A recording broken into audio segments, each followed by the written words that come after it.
Well, in order to isolate pure GPU performance for this review and for most of the reviews out there, we use ultra powerful CPUs, right? Like the Ryzen 7 9800X3D.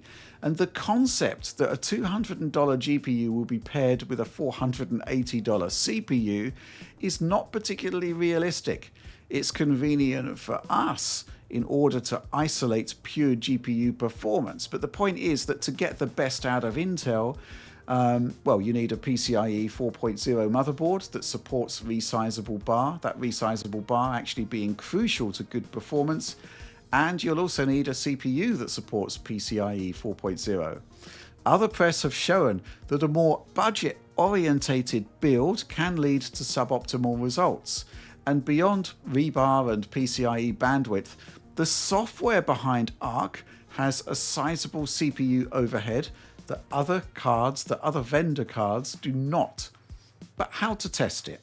Well, I came up with a very simple idea.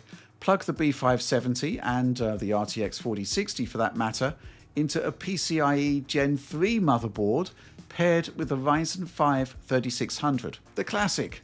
And then let's bench using a variant of our CPU test suite, using settings broadly equivalent to what the consoles are doing. In line with what we should expect from budget hardware. What happens? Well, I'd say that all hell breaks loose. The Cyberpunk 2077 benchmark running at the equivalent of PlayStation 5 performance mode settings. At 1080p, Arc B570 retains just 39% of its performance when running on a Ryzen 5 3600, up against the 9800X3D.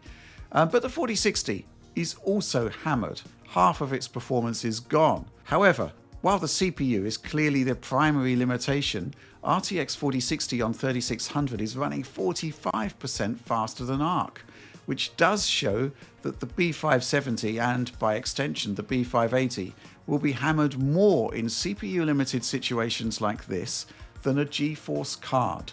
1440p next in the same run. With the Ryzen 7 9800X3D, RTX 4060 only has a 6-point lead over B570, but if we swap to the Ryzen 5 3600, the 4060's lead extends to 37%. We should be CPU limited to the same degree on both GPUs, but we aren't, and the difference here must be driver efficiency, where Intel is lagging significantly behind Nvidia. And that even extends to 4K, where we really should be expecting the GPU to have much more of a say on overall performance. And here we find something interesting. Perhaps owing to PCIe bandwidth limitation, the 4060 fails badly when paired with 9800X3D. B570 is now 14% faster when it was slower at lower resolutions. However, paired with the Ryzen 5 3600, the 4060 is now 34% faster overall. Yes, frame times are poor with the 3600 in pretty much all of these examples, but even so, you're losing much more of your performance with a cheaper CPU with Intel than you are with Nvidia. And chances are it'll be the same with AMD based on some of the testing I've seen elsewhere. Starfield next, and it's probably the biggest tell, but also shows that perhaps drivers have issues beyond their CPU overhead alone. At 1080p, even with the 9800X3D, 4060 beats B570 by 24%, which really shouldn't be happening. Switch over to the Ryzen 5 3600 and the 4060 is now doubling overall B570 frame rates. And yeah, those frame times on Arc, the dark blue line there on the frame time graph, that's awful. It's pretty damning. And it's pretty much the same thing at 1440p.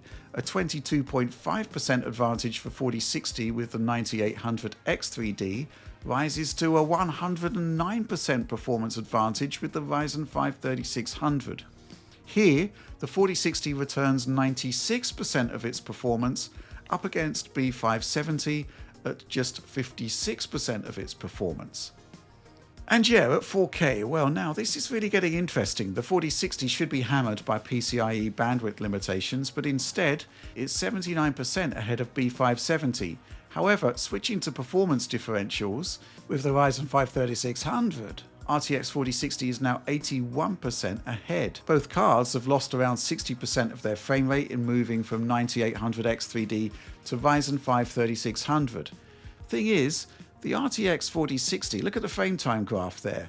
It's kind of consistently slower, if you like. Frame times on Arc are just terrible, no matter what resolution you game at.